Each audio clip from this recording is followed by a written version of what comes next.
அருட்பெருஞ்சோதி அருட்பெருஞ்சோதி தனிப்பெரும் கருணை அருட்பெருஞ்சோதி. அன்பு ஆண்மனை கொண்ட நம்மார்களே, வள்ளல் பெருமான் அவரே எழுதியிருக்கிறார். கையறவில்லாது நடு கண்புருவ பூட்டு, நடு கண்புருவ பூட்டு இருக்குதுப்பா, அந்த பூட்டை திறக்கணுன்றார். கையறவில்லாது நடு கண்புருவ பூட்டு கண்டு களி கொண்டு திறந்து நடு நாட்டு அப்படின்றார். அதை கண்டு கழித்து, அதை கழித்து கொண்டு திறந்து உண்டு நடு நாட்டு அப்படின்றார்.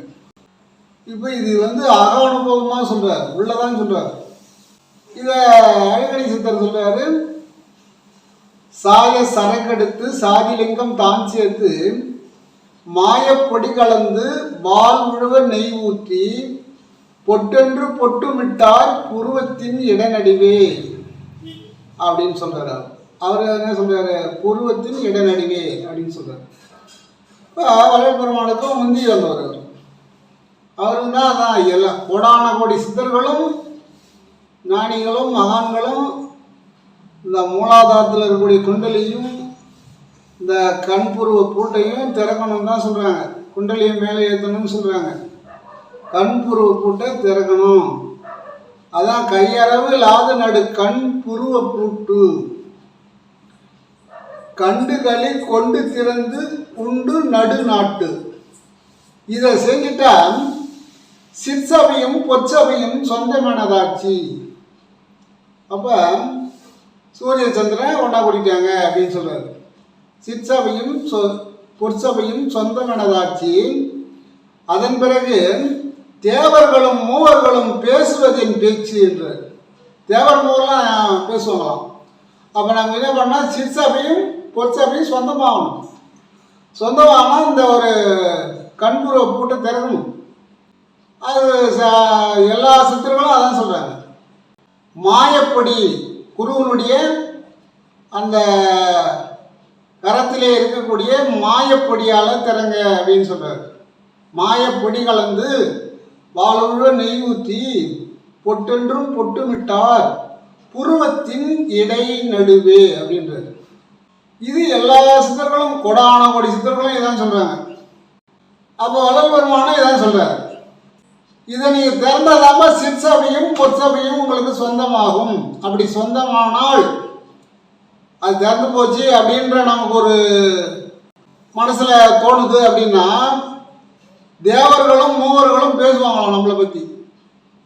இப்போ தேவர் மூவரெல்லாம் பேச முடியாது. ஏதோ ஊருக்காரங்க இந்த நம்ம சுற்றத்தாருக்கு பரவாயில்ல, அவர் நல்ல ஒரு மிந்தி மாதிரி இல்லை, இப்போ நல்ல மக்களுக்கு நன்மை செய்கிறாரு அப்படின்னு பேச வந்துட்டாலே நம்ம பூட்டு திறந்துடுதுன்னு அர்த்தம். கண்புருவ பூட்டு திறந்துடுது அப்படின்னு. அப்போ அவருக்கு பேசுனாங்க. வள்ளல் பெருமானுக்கு தேவர் மூவர் எல்லாமே இவரை பற்றி பேசுனாங்க. பரவாயில்ல, அவர் தான் கரெக்டாக பூட்டை திறந்தார். இந்த பெட்டியை திறந்து உள்ள இருக்கிற தங்கத்தை எடுத்தார். அந்த பெட்டியை திறக்கக்கூடிய சாவி அவர் தான் கண்டுபிடிச்சாரு அப்படின்னு சொல்கிறாங்க. யாரு? தேவர் மூவரெல்லாம் சொல்கிறாங்களாம். தேவர்களும் மூவர்களும் பேசுவதன் பேச்சு. இப்பிறவி துன்பமெல்லாம் இன்றோட போச்சு என்றார். யார் அந்த கண்புருவ போட்டு திறந்துக்கிறாங்களோ அன்னைக்கே அந்த பிறவி துன்பமெல்லாம் போயிடுமா. இப்பிறவி துன்பமெல்லாம் இன்றோடு போச்சு அப்படின்னு சொல்றாரு. அப்புறம் என்ன சொல்றாரு? இதை நீங்க அந்த பூட்டை திறக்கணும்னு சொன்னா இதையும் வள்ளல் பெருமான் சொல்றாரு. குறவர் குடிசையில் நுழைந்தாண்டி அந்த கோமாட்டி எச்சில் விழுந்தாண்டி குறவர் வணங்கும் புகழாண்டி அவன் தோற்றத்தை எண்ணி அடியுங்கடி அப்படின்னு சொல்றாரு. அவன் தோற்றத்தை பாடி அடியுங்கடி அப்படின்னு ஒரு கும்மிப்பாட்டு பாடுறாரு. இப்போ குறவர் குடிசைன்னா அவர் புறத்தில் சொல்லலை. புறத்தில் குறவர் இந்த டெண்டு போட்டிருப்பாங்க, அதெல்லாம் சொல்லலை. கூடாரம்னு சொல்லுவாங்க, டெண்டுன்னு சொல்லுவாங்க. காட்டில் இருக்கிறவங்க அந்த மாதிரி டெண்டு போட்டு தான் இருப்பாங்க, வீடு கட்டி இருக்க மாட்டாங்க. அப்போ அந்த குறவர் குடிசையே சொல்லலை. எப்படி சொல்றாருன்னா, அது புறத்தில் இருக்கக்கூடிய குறவர் குடிசை, அந்த குடிசையே வள்ளல் பெறுவான்னு சொல்லவில்லை. அதான் அவங்க சொல்றதெல்லாம் உள்ளதான், அக அனுபவத்தை தான் சொல்றாங்களே தவிர புற அனுபவத்தை சொல்லல. புறத்துல ஞானசபையை கட்டி ஜோதியை காட்டினாரு. இது புற ஜோதி, நடு கண்புருவ திறந்து பூட்டை திறந்து உள்ள பாரு, அங்கதான் ஜோதி, அது உண்மையான ஜோதி. இது உங்களுக்கு ஒரு அனுபவம் வர்றதுக்காக புறத்துல நான் செய்கிறேன். இதை பார்த்து பார்த்து அந்த கண்புருவ பூட்டை திறங்க, நீங்க பார்த்துக்கிட்டே இருந்தால் திறந்துடும். குருவனுடைய அருளாசி இருந்தால் அது திறக்கப்படும். அப்போ நீங்கள் அதை பார்த்துக்கிட்டே இருங்க, வாசியை நினைச்சு ஏற்றிக்கிட்டே இருங்க, வாசி ஏற ஏற திறக்கும் அப்படின்னு சொல்றாரு. அதோடைய நம்முடைய உழைப்பு தான் இருக்குது. ஒரு வீடு கட்டுறாங்க, ஒரு 6 மாதத்தில் கட்டி முடிச்சுடுறாங்க. ஒரு வீடு கட்டுறாங்க 7 வருஷம் கட்டுறாங்க. ஒரு வீடு கட்டுறாங்க 10 வருஷம் கட்டிக்கிறாங்க. என்ன காரணம்? எல்லாம் அவங்களுடைய ஒரு அனுபவம் இல்லாததுனால்தான் அது அவ்வளோ நாள் இழுத்துட்டு போகுது. முதலே திட்டம் போட்டு இந்த அளவு கட்டினா தான் நம்மளால் கட்ட முடியும்னு கட்டினாங்கன்னா கட்டிடுவாங்க. திட்டம் போடாமல் செய்கிறவங்க 4 படம் கிடக்கும். அந்த மாதிரி எவ்வளோ நாம் முயற்சி செய்கிறோமோ அவ்வளவு சீக்கிரமாக திறக்கும் அப்படின்றது. இந்த குறவர் குடிசைன்றது அது இப்படி இருக்கும், இப்படிதான் இருக்கும், பிரமிட் மாதிரி அப்படி போட்டு தான் அது உள்ளே இருப்பாங்க. அவங்களாம் நல்ல முறையில் தான் இருந்தாங்க, ஏன்னா அவங்களுக்கு நோய் வராது. ஏன்னு கேட்டால் அவங்க போட்டதெல்லாம் இப்படி தான் போட்டாங்க, பிரமிட் மாதிரி போட்டாங்க. அவங்களாம் எந்த நோயும் வந்தது கிடையாது, அவங்க டாக்டர்கிட்ட போனது கிடையாது, ஒரு டோக்கன் போடுன்னு சொன்னது கிடையாது. அவங்க இப்படி போடுவாங்க டென்ட்டு, அது உள்ளே இருப்பாங்க. அது இந்த அந்த 2 பக்கமும் காற்று நல்லா உலாவும், உடம்பு ஆரோக்கியமாக இருக்கும், நல்லா ஆக்சிஜன் கிடைக்கும். அந்த டென்ட்டு தான் இந்த மூக்கு தண்டில் இருக்குதுன்னு சொல்கிறாரு வள்ளல் பெருமான். என்ன சொல்கிறாரு? இந்த மூக்கு இருக்குல்ல, இந்த மூக்கு தண்டு, இது உள்ள பார்த்தா ஒரு செவர் மாதிரி ஒரு இது போகும். இப்போ வலது காலையும் இடது காலையும் இங்கே ஒன்று கூடாது, தனித்தனியாக தான் போகும். இங்கே நடுவில் ஒரு செவர் வச்சுக்கிறாரு நமக்கு. இந்த மூக்கு தண்டு இருக்குல்ல, இது எப்படி, இதை பார்த்தீங்கன்னா இது குடிச்ச மாதிரி தான் இருக்கும், பிரமிட் மாதிரி தான் இருக்குது பாருங்க. இப்போ நம்ம எல்லாருக்குமே இருக்கும். இதை பார்த்தீங்கன்னா அந்த டென்ட் பார்க்கறது கரெக்டாக இருக்கும். அங்கே தான் சொல்கிறாரு, இந்த குறவர் குடிசை, இது குறவர் குடிசையில் புகந்தாண்டி. யார் புகந்தாரு? காத்து. குறவர் குடிசையில் புகந்தாண்டி இந்த கோமாட்டி எச்சில் விடந்தாண்டி உள்ள போய் எச்சி போட்டு தான் அண்ணட போவோம் அந்த காத்து. நான் அந்த மூக்கு வழியாக உள்ளே போயிட்டு அண்ணட போய் 2 சூரியகளையும் சந்திரகளையும் ஒன்று சேர்ந்து உள்ள மேலே ஏறும். யாருக்கு? சித்தத்தை தெரிஞ்சவங்களுக்கு, வாசியோகம் தெரிஞ்சவங்களுக்கு தான் ஏறும், மற்றவங்களுக்கு நேராக நுரையலுக்கு போயிடும்.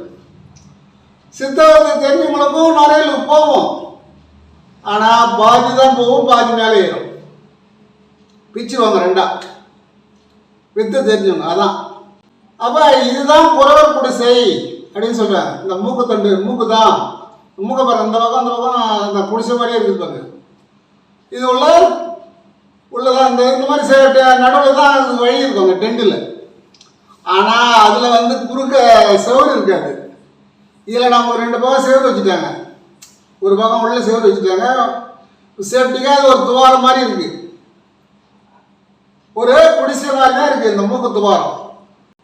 அதான் 3 மாதத்துக்கு ஒரு ஐட்டம் நசியம் பண்ணணும்னு சொன்னாங்க. அந்த வழியை சுத்தப்படுத்தி விடணும், காற்று தடவிடாமல் போகிறதுக்கு.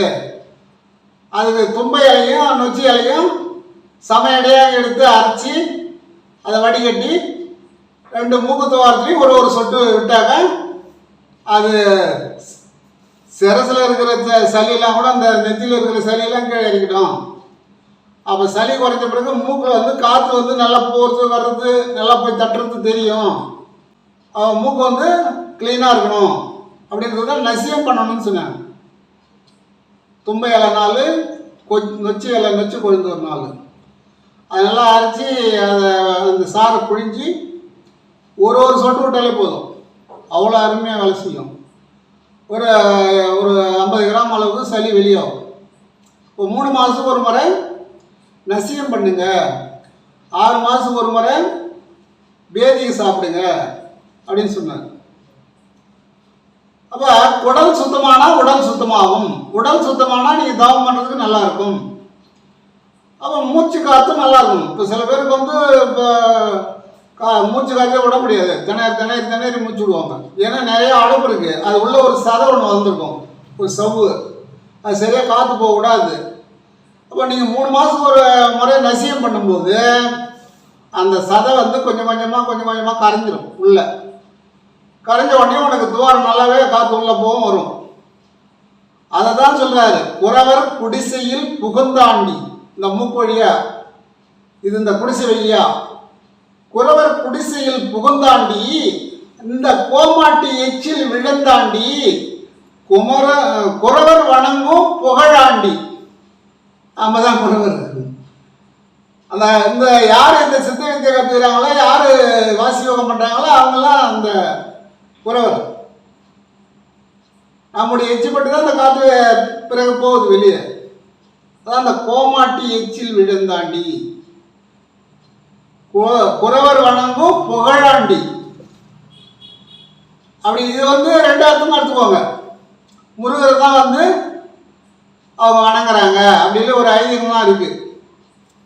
பெரும்பாலும் அந்த முருகர் வள்ளி கோயில் இருக்கிற இடத்துல பார்த்தீங்கன்னா அவங்க தான் வந்து முதல் படையல் போட சொல்லுவாங்க.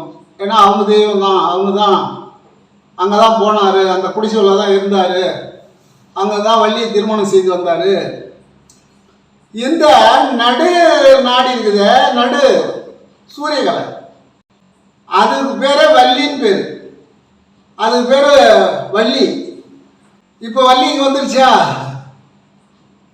முருகர் வந்துட்டாரு, வள்ளி வந்துடுச்சு. எங்க இருக்குது வள்ளி? உள்ள இருக்கு. இந்த நடுநாடி இருக்கு, தொப்புள் முதல் உச்சி வரை, அந்த நாடி தான் வள்ளி. அதை கேரளாவில் வர்க்கலைன்னு சொல்லுவாங்க. வர்க்கலை, வர்க்கலை நாடி. கேரளாவில் வர்க்கலைன்னு ஒரு ஊர் இருக்கு. அங்கே வள்ளல் பெருமானை பற்றி ஒரு 5 பாட்டு பாடியிருக்காங்க இந்த வர்க்கலையில்.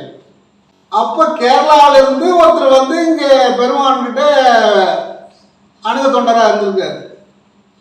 அன்னைக்கு வந்து எந்தவித தொலை தொடர்பே கிடையாது.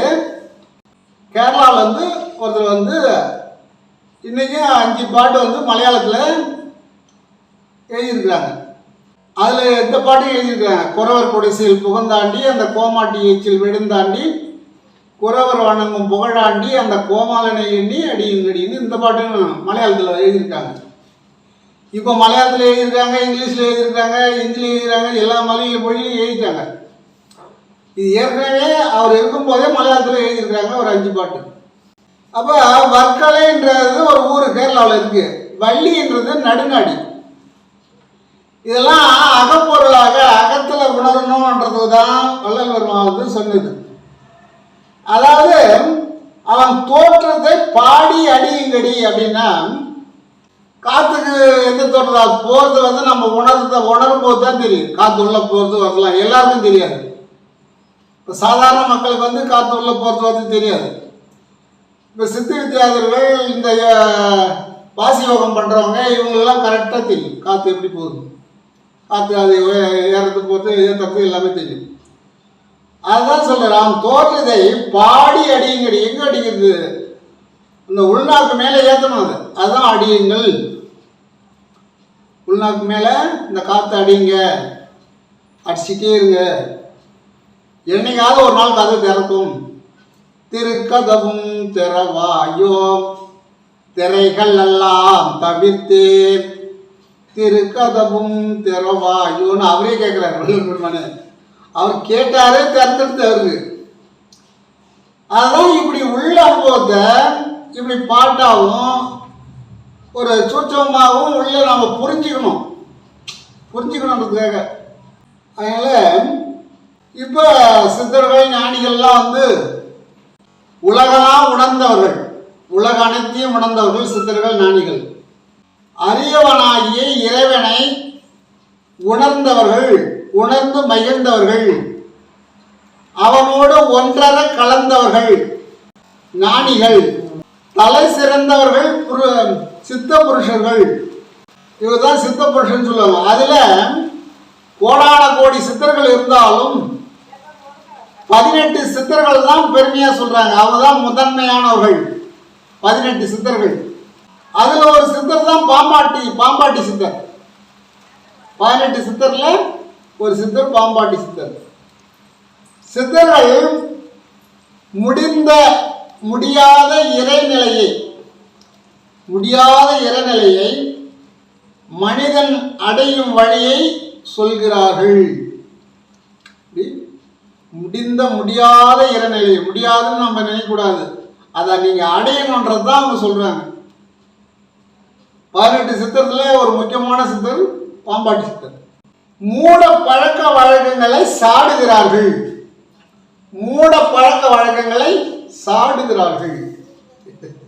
எப்படின்னு கேட்டா, சில பேர் கேட்பாங்க, நீ தான் வந்து சாமி கும்பிட்ற, நீ தான் வந்து சித்தர் வழிபாட்டில் இருக்கிற, உனக்கு எதுக்கு மண் எதுக்கு, உனக்கு வீடு எதுக்கு, உனக்கு மண்ணாசையா அப்படின்லாம் கேட்குறாங்க.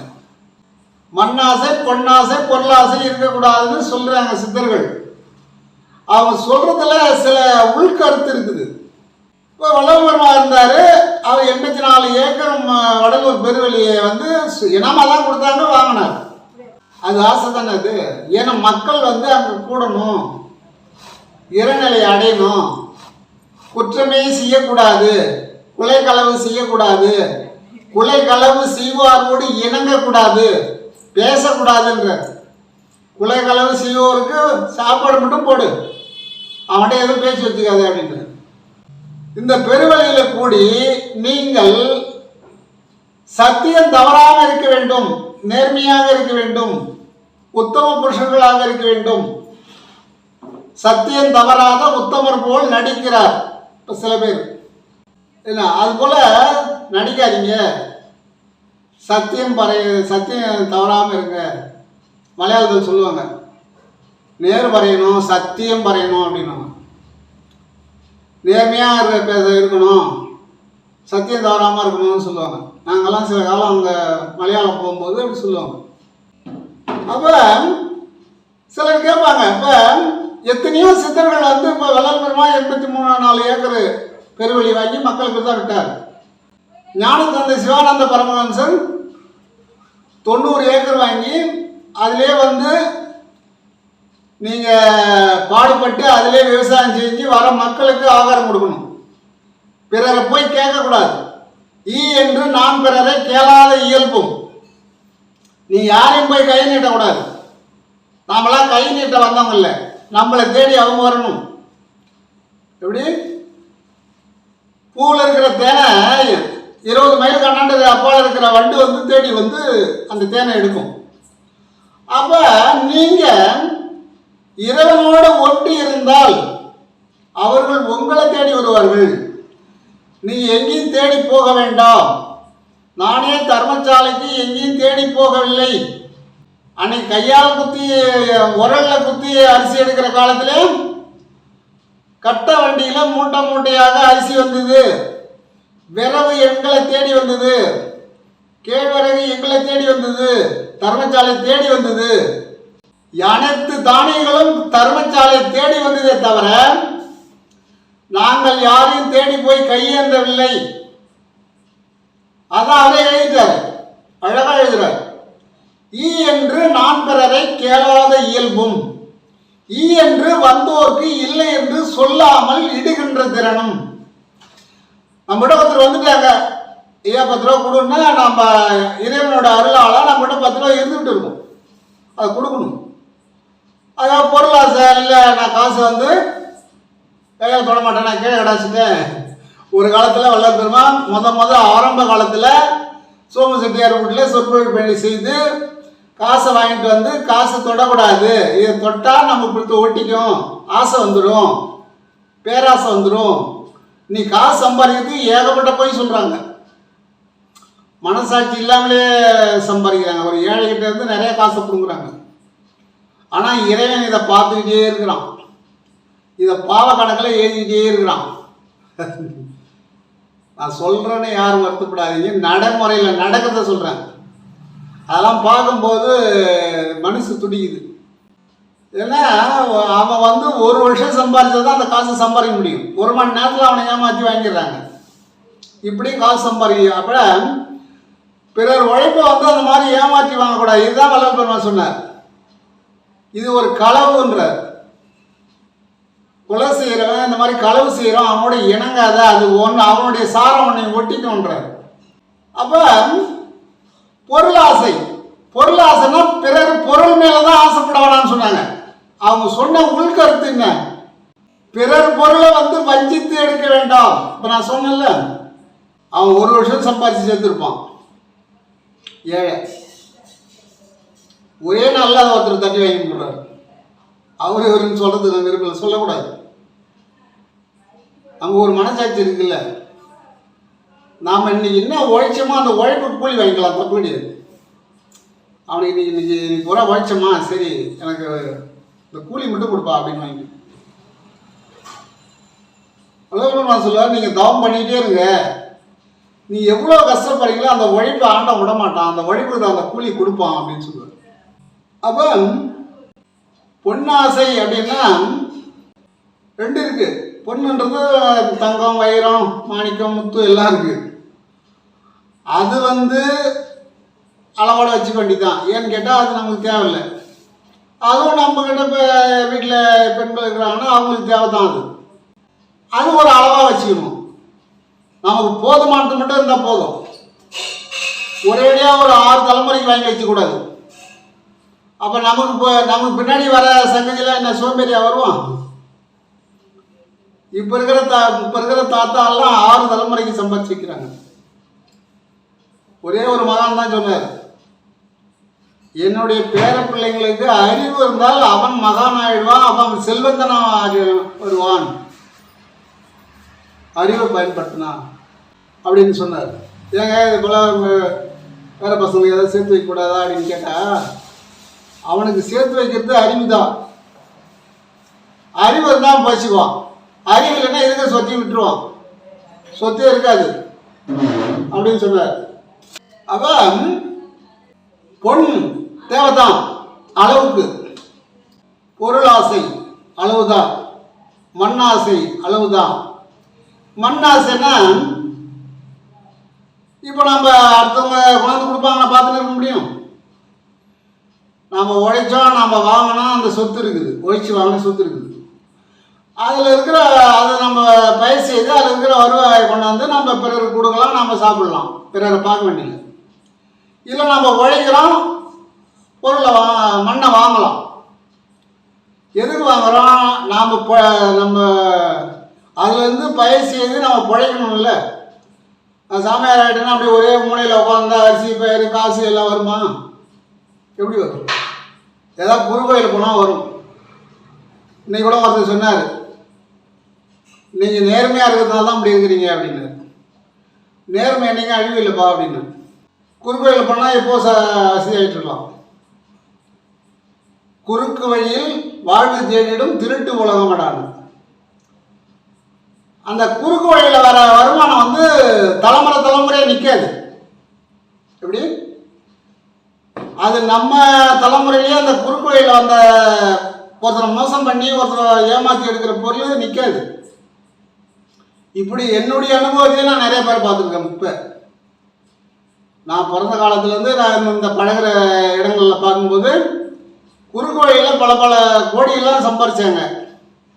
இன்றைக்கி அவங்க ஆளே இல்லை, எங்கே இருக்கிறாங்கன்னே தெரியல. எங்களுக்கே ஒரு இதாக கஷ்டமாக இருக்குது. ஏன்னு கேட்டால் அவங்க குறுக்கு வழியில் தேடினாலும் வந்து ஏழைகளுக்கு கொஞ்சம் நல்லா உதவி செஞ்சாங்க. அவங்க எப்படி குறுக்கு வழி தேடினாங்க? இந்த தொழிலில் ஏதாவது பண்ணியிருப்பாங்க, தொழிலில். ஆனால் யாரையும் அவங்க கஷ்டப்படுத்தலை. என்ன ஒன்று வேலை கொஞ்சம் கடுமையாக வாங்கினாங்க, அவ்வளோதான். 12 மணி நேரம் வேலை வாங்குவாங்க. 12 மணி நேரம் ஒரு தொழிலாளி வேலை செய்யணும் அவங்க. அதுதான் அவங்க பண்ண தப்புன்னு நான் நினைக்கிறேன். ஏன்னா அவன் மனுஷன் தானே, நம்மள மாதிரி மனுஷன் தானே. 12 மணி நேரம், அதுவும் ஒரு இயந்திரத்தில் வந்து ஒரு 12 மணி நேரம் அனலில் வேலை செய்யணும். அவனுக்கு ஒரு 8 மணி நேரம் வேலை கொடுத்துருந்தா அவனுக்கு செல்வம் வாங்கியிருக்காது. ஏன்னா அவன் அப்படியே தோழுவான் உள்ள. ஐயோ என்ன செய்வேன், வயிற்று பசிக்காக அவன்கிட்ட வந்து மாட்டிக்கிட்டேனே அப்படின்னு. போட்டு புழிஞ்சு எடுக்காங்க. ஃபேன் கிடையாது, எதுவும் கிடையாது. அந்த தொழிற்சாலை அந்த ஃபேன் வசதி எதுவுமே கிடையாது. போனால் குளிச்சுட்டு வர மாதிரி தான் இருக்கும். உள்ளேருந்து வர பார்த்து வெளியே வந்தால் தான் அப்படியே தென்றல் காற்று பேசுகிற மாதிரி இருக்கும். உள்ளே போனால் நெருப்பாக இருக்கும். அதுபோல் வேலை இருக்குது. அவங்க வேலை வாங்கினது தான் 12 மணி நேரம் தவறே தவிர மற்றபடி அவங்க யாரையும் எந்த ஏழையும் வந்து கஷ்டப்படுத்தலை. போகிறவங்களுக்கு உதவியெல்லாம் செய்வாங்க. இந்த இதை வந்து யாரும் தெரிஞ்சுக்கல. ஒரு ஏர் மாட்டு போட்டுனா கூட ஒரு 4 மணி நேரம் தான் அதுக்கிட்ட வேலை வாங்கலாம், அப்புறம் விட்டுடணும். அதான் மனசாட்சி. அதுதான் மனிதன். பொழுதும் ஓட்டக்கூடாது.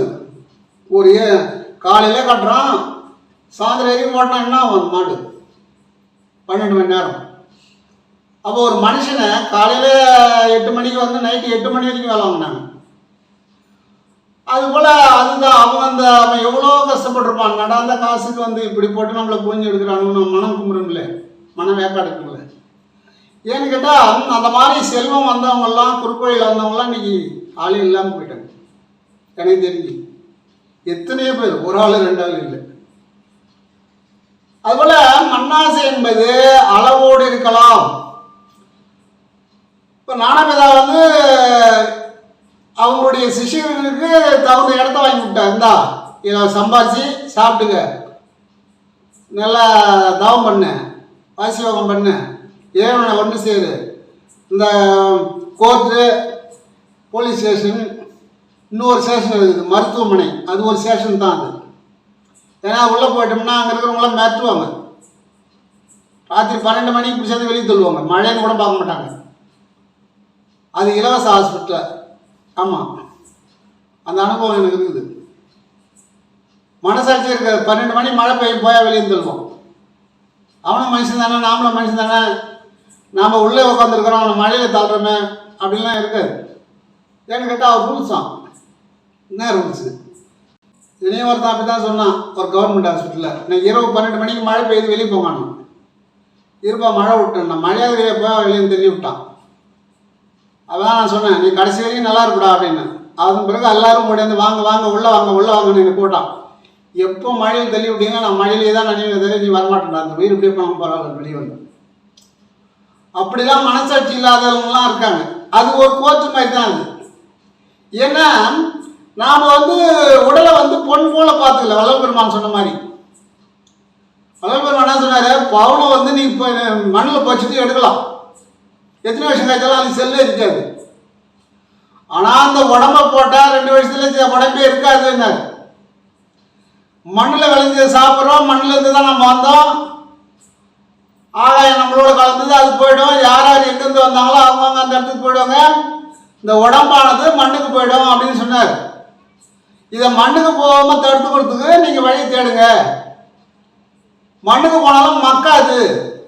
அப்படி இப்போ 300 வருஷம் பிறகு தோண்டி பார்க்குறாங்க, உடம்பு அப்படியே தான் இருக்குது. உடம்பு மக்களை, உடம்பு வந்து மண்ணு தொடலை.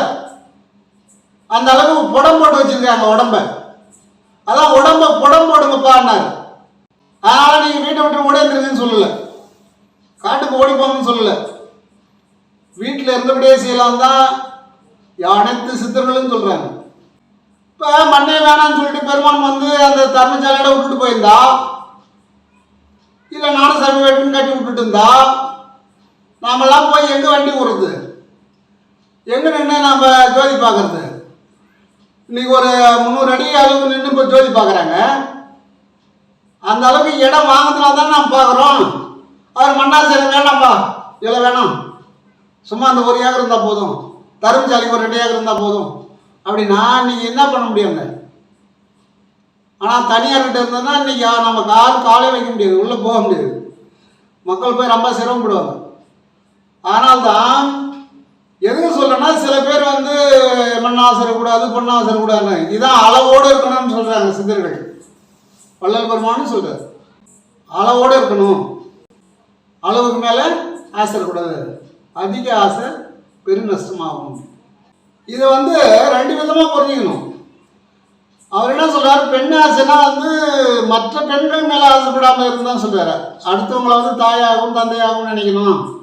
மற்றவர்களை நீ குடும்ப நடத்தத்தை விட்டுரு, உங்கள் மனைவியோட நீ இரு, மற்ற பெண்கள் மேலே இச்சை வைக்காதுன்னா அதை தான் பெண் ஆசைக்கூடாதுன்னு சொன்னார். மறு பெண் ஆசையை மறக்க வேண்டும் அப்படின்னா இவங்க என்ன சொல்கிறாங்க, அதில் ஒரு சிலர் நல்லா புரிஞ்சிக்காம அவர் மறக்க சொல்லிட்டாரு, நான் டைவர்ஸ் பண்ணிட்டு வந்துட்டேன் அப்படின்றாங்க சில பேர். அப்படி சொல்கிறேன், யாரும் கஷ்டப்படாதீங்க. இது போல் நடக்குது. இப்போ அவர் மறு பெண் ஆசையை மறக்க வேண்டும்னு சொல்லிட்டாரு. பெருமாள் சொன்னதெல்லாம் நான் விட்டுட்டு வந்துட்டேன் அப்படின்ட்டு. கிட்டத்தட்ட எனக்கு தெரிஞ்சு ஒரு 100 பேர் இருக்காங்க அந்த மாதிரி. அவர் சொன்னது என்ன, அடுத்த பெண்ணு தான் சொன்னார், பிறர் மனை நோக்காதிருத்தல் வேண்டும், நேரிடுபவர்களை சகோதரியாகவும் தாயாகவும் தங்கையாகவும் நினைக்க வேண்டும் அப்படின்னு சொன்னார். அந்த ஆசை தான் அவர் கூட சொன்னார். அப்போ அவங்க என்ன அர்த்தம் சொல்கிறாங்கன்னு புரிஞ்சுக்கணும். இப்போ மண் ஆசை வேணாம் அப்படின்னு சொல்லி, இப்போ நம்ம இருக்கிற மண் ஆசை வேணாம், சரி நமக்கு வேணாம், நம்ம போய் காட்டில் உட்காந்துடலாம். காடும் ஒரு மண் தானே, அது யார் மண்? அரசாங்கத்துடைய மண். அப்போ எந்த மண்ணில் உட்காருவேன்? மண்ணாசி விட்டுட்டுப்பா காட்டுக்கு போடுற, அங்கே ஒரு டேரா போட்டுட்டு அங்கே ஒரு டென்ட் கட்டிட்டு இருக்கிற, அது யார் மண்? அதாவது பிறர் மண்ணை பிறர் நிலத்தை வந்து மோசம் பண்ணி எடுக்கக்கூடாது. அது வீடாக இருந்தாலும் சரி, நிலமாக இருந்தாலும் சரி, அந்த ஆசை தான் இருக்கக்கூடாது. பிறர் பொருளை வந்து அபகரித்து எடுக்கக்கூடாது. அது தங்கத்தையாக இருந்தாலும் சரி, மண்ணாக இருந்தாலும் சரி, பொண்ணாக இருந்தாலும் சரி, எல்லாத்துக்குமே இப்படி தான் சொன்னாங்க. மிதமான ஆசை இருக்க வேண்டும். இப்படி மிதமான ஆசை. இப்போ பொருள் ஆசை வேண்டாம், பொருள் ஆசை வேணாம்பா, பொருளும் வேணாம். இப்போ இங்கேருந்து நாங்கள் ஒரு 50 கிலோமீட்டர் பயணம் பண்ணணும். 50 கிலோமீட்டர் நடத்த போக முடியுமா? ஒரு பஸ்ஸில் தான் போகணும். போனால் நமக்கு காசு வேணும் இல்லை? சரி, அந்த காசு வந்து நம்ம ஒருத்தர்கிட்ட போய் கேட்டு வாங்கக்கூடாது. நாம் ஏதாவது ஒரு வழி, இப்போ நமக்கு ஒரு தொழில் வச்சுக்கணும். அந்த தொழில் மூலமாக வருமானம் செய்து அதை கொண்டு நம்ம போகணும். ஆன்மீகம் பண்ணணும், தொழில் நடத்தணும். நான் இருக்கேன், ஏதோ எனக்கு தெரிஞ்ச தொழில், ஏதோ அன்னைக்கு கற்றுக்கின தொழில் இன்றைக்கி வந்து 10 ரூபா கொடுக்குது. அதை வச்சு நான் யாரையும் கை நீட்டுறது கிடையாது. ஏன்டா வந்தவங்களும் விடுறது கிடையாது. 10 ரூபாய் இருந்தால் 10வது இருந்தா, அது வெளியில் போனாலும் சரி, எங்கே இருந்தாலும் சரி, வந்தவங்களுக்கு இருந்தா இல்லைன்னா. ஆனால் நமக்குன்னு ஒரு தொழில் இருக்கணும். அதான் சொன்னாங்க. இப்போ நீ வந்து சித்தர்கள் வந்து காட்டில் இருந்தாங்க, அவங்களுக்கு எதுவும் தேவையில்லை. காட்டிலே இருந்தவங்களுக்கு தேவையில்லை. எல்லாருமே காட்டுக்கு போட்டால் அந்த பூமியில் என்ன ஆகுது? யாராவது இருப்பாங்களா? யாருமே இருக்க மாட்டாங்க. பொன்னாசை வேணாம், மண்ணாசை வேணாம், பொருளாசை வேணாம், எதுவுமே வேணாம் அப்படின்னு போயிடலாம். இருக்கலாம், சுகமாக நீ மட்டும்தான் சுகமாக இருக்கலாம். அதுக்கு நீ மட்டும் சுகமாக இருக்கலாம், தவம் பண்ணலாம். உனக்கு வந்து அங்கே இருக்கிற காய்கறியை சாப்பிட்டாலே போதும், நல்லா இருக்கலாம், எந்த டாக்டர்கிட்டையும் போகாது. ஆனால் வள்ளல் பெருமான் என்ன சொன்னார், நீ ஒரு வாசி யோகம் செய்து நிஷ்டையில் அதிகமாக இறைவனோடு ஒன்று கலந்தால் உனக்கு நோய் வராது அப்படின்னு சொன்னார். இல்லை, பூர்வ ஜென்மத்தில் ஏதாவது நமக்கு பாவங்கள் இருந்தால் அதன் மூலமாக நோய் வரலாம். அப்படி வந்தால் அதை குண்டலி மூலமாக, அங்கதான் அந்த பதிவானது இருக்கிறது. பாவப்பதிவுகள் மூலாதாரத்தில் இருக்குது. மூலாதாரத்திலிருந்து வாசியை நீங்கள் மேலே ஏற்றும் போது அது அணுவணுவாக இந்த குண்டலியானது மேலே எழுப்பி வந்தால் உன்னுடைய பாவப்பதிவுகள் நீங்கிடும். அதான் சொல்ற, திரண்டு உளுத்த வரும் இளமை அடைஞ்சிடலாம் கண்டீர் அப்படின்னா, அதாவது வயசாகி போச்சு, இப்போ என்ன பண்ணுறது, நான் அவ்வளோ தப்பு பண்ணிட்டேனே, அம்மா பாவம் பண்ணிட்டேனே அப்படின்னு நினைக்கக்கூடாது. நீ அம்மா பண்ணியிருந்தாலும் பண்ணது தப்பு தான், நான் செஞ்சதெல்லாம் தப்பு தான் அப்படின்னு சொல்லிட்டு உன்னுடைய சிந்தனையை அந்த புருவ மத்தியில் வச்சு அந்த வாசியை வந்து நினைக்கணும். இப்போ மேலே யாத்திரை காற்று முதுகு தண்டு வழியாக மூலாதாரத்துக்கு போகிற மாதிரி நினைக்கணும். அதுதான் பாவனை தான். அப்படி பாவனை பண்ண இந்த 6 சக்கரமும் இயங்க ஆரம்பிக்கும். அப்போ உடம்புல நோய் வராது. ஒரு முறையான வாசியோகம் பண்ணி முறையாக நிச்சயில் இருக்கிறாங்க சொன்னால் அவங்களுக்கு நோய் வரக்கூடாது, எந்த நோய் வரக்கூடாது. அது யாராக இருந்தாலும் சேர்த்தான், என்னையும் சேர்த்து தான் சொல்கிறேன். நோய் வந்துட்டுனா நான் சரியாக அந்த வாசி பண்ணலை, நான் அந்த நிச்சயம் இல்லைன்னு தான் அர்த்தம். அந்த குண்டலியானது மேலே ஏறலன்னு தான் அர்த்தம். இன்னும் இறைவனுடைய ஆற்றல் கிடைக்கலன்னு தான் அர்த்தம். ஏன்னா அவங்களுக்கெல்லாம் நோய் வரக்கூடாது. நோய் வந்து மலஜல உபாதைகள் வந்து பெரிய பெரிய கட்டிகள்லாம் வந்து கஷ்டப்பட்ட ஞானிகள்லாம் இருக்காங்க. நான் அவங்க இவங்கன்னு சொல்றது இல்லை, எனக்கு தெரியும், அவங்கள சொல்லக்கூடாது, அதான் தப்பு. ஆனால் இதில் நினச்சி எல்லாரையும் நம்ம ஒரு சித்தர்கள் அனைவரையும் பார்த்து அவங்க என்னென்ன நோய்வாய்ப்பட்டாங்கிறதெல்லாம் தெரிஞ்சுக்கிட்ட பிறகு அதன் பிறகு சீர்தூக்கி பார்த்தா வள்ளல் பெருமானுக்கு எந்த நோயும் இல்லை. நோய் இல்லாமல் இருந்தவர் இவர் தான். இவர் பாடலே வந்து நோயற்ற வாழ்வு நாங்கள் வாழ வேண்டும் அப்படின்னு கேட்டுக்கிட்டாரு இறைவன்கிட்ட. என்ன கேட்டாரு? நோயற்ற வாழ்வு நாங்கள் வாழ வேண்டும். நோய் இல்லைன்னா செல்வம் சேர்ந்துடும். சம்பாதிக்கிற காசு நம்ம சாப்பிட்டது போக மீறும். நம்ம சம்பாதிக்கிற உழைப்பு இப்போ நம்ம சம்பாதிச்சு சேர்த்து வைக்கிறோம், 2000 3000 வச்சுக்கிறோம், அது போய் மருத்துவர்கிட்ட கொடுத்துட்றோம். இல்லை 10,000 வச்சுக்கிறோம், மருத்துவர்கிட்ட கொடுத்துட்றோம். அதுதான் ஏற்கனவே வள்ளல் பெருமாள் காலத்திலே அவர் சொன்னார், நோயற்ற வாழ்வு நாங்கள் வாழ வேண்டும். நான் வாழணும்னு அவர் கேட்டுக்கல, நாங்கள்னா எல்லாரையும் உலக மக்கள் அனைத்துங்க. அதனால நாம் நோய் இல்லாமல் வாழ வேண்டும். வள்ளல் பெருமானை பின்பற்றியவர்கள் இது சரியான முறையில் நம்ம கடைப்பிடிக்கணும். கடைப்பிடிச்சோம்னு சொன்னால் அவருக்கு எந்த நோய் வந்ததாக சரித்திரம் இல்லை. அவரை வந்து ஒரு பிணமாக யாரும் பார்க்கவில்லை, அவரை கழுவவில்லை, தொடவில்லை, தோளிலே சுமந்து செல்லவில்லை, பள்ளம் வெட்டி அதிலே மறைக்கவில்லை. அப்போ உலகத்தில் இருக்கிற எல்லா சித்தர்களை விட ஞானிகளை விட தலை சிறந்தவர் தான். ஏன்னுங்க, அவர் பாவபதிகள்லாம் ஏற்கனவே முடிச்சுட்டாரு. இங்கே வந்து நமக்கு முடிக்கிறதுக்கு ஈஸியாக வழி சொல்லிட்டார். இல்லைன்னா இது வாழையடி வாழையாக தொடர்ந்து வந்துகிட்டே இருக்கும். பாவத்தை நீங்கள் தொலைக்கிறதுக்கு இங்கே வழி இருக்குது, தொலைச்சிடுங்க, அதன் பிறகு நித்திய வாழ் வாழலாம் அப்படின்னாரு. அன்பு ஆண்மனையை கொண்ட நம்மவர்களே, வணக்கம் வணக்கம். அருட்பெருஞ்சோதி அருட்பெருஞ்சோதி தனிப்பெரும் கருணை அருட்பெருஞ்சோதி.